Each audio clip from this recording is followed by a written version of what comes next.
Hey, this is Linda Ugolo with my guest, Mary Tess Rooney. We just finished a broadcast about finding your value, and there are a couple of thoughts that we were tossing around after the broadcast that we felt let's go back on and talk about this.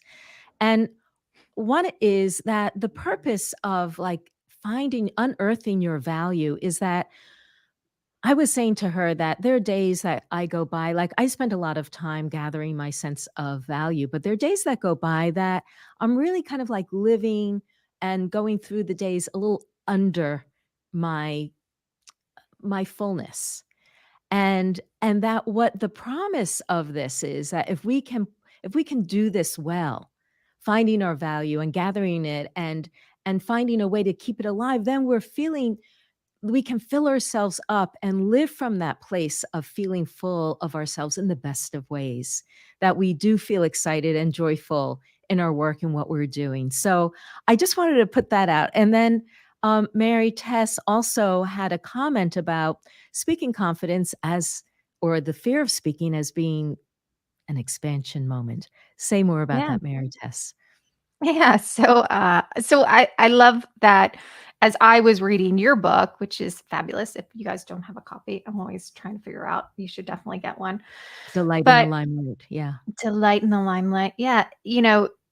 Your journey in writing this book really sort of came out of this fear of public speaking. And that for me, when I listened to the first story you told about how, you were at first, you could tell it better, but at first, you were told to stand up in front of your, was it master's program or Yeah, your graduate graduate program. program? Mhm. Yeah, your graduate program. And so how you first got that like dry mouth and the fear and all of a sudden, and then later in life, you became really passionate about, raw milk and bringing that to the organic community and how just this idea of fear overwhelmed you when you were here. This was a topic that you're passionate about and you wanted to make it more readily available in your community.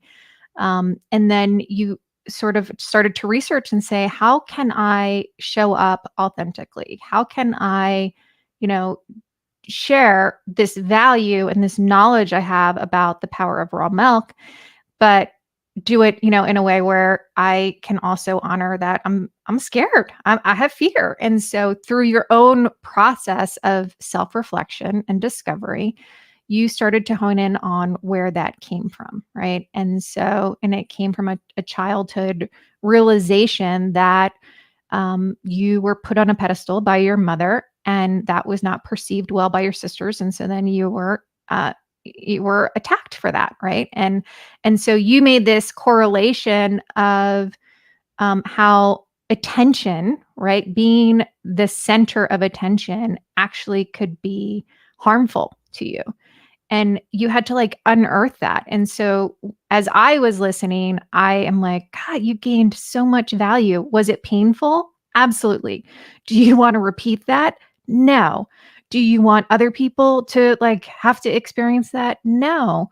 But look at what you've created and that what you are able to bring forth into this world because you have that value. You accrued value that you now use for the greater good.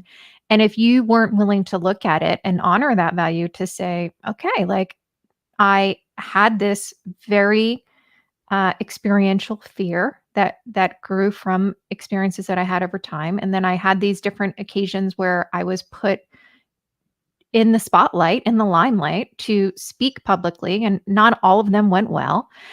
And yet you forged ahead and now you're an expert in this area. And so I just love this whole idea of, our value. Sometimes it comes in all different shapes and sizes and forms, and some of it is from, you know, not great experiences. Some of it is from experience that you're like, yeah, you know what? That was awesome. And I want to do more of that. But it's all being driven from this feeling state, right? If we feel it, then we can move forward with that feeling. Yeah. Um, I like that, and I always have this thought that if when I'm having a struggle with something, if I can figure this out, I can help someone else with it too. Yeah, So, see, but yeah. that's a teacher in you. Like, Yeah, that's that's the teacher in me. you are a teacher at Yeah, your core, and yeah, so that's the other cool thing about the value vault as I did it is you start to see themes, right? Like, I if I didn't take the time to invest in my value vault, I wouldn't have seen in black and white, like, okay, you're right. Like I'm a yoga teacher. I was a ski instructor. Like at any given point in my life, I've always like veered towards that teaching element. I was a sales trainer. And so, anytime that I was actually, when I was in sales, my managers would lean on me and say, hey, could you take the new person under your wing? You're really good at teaching them.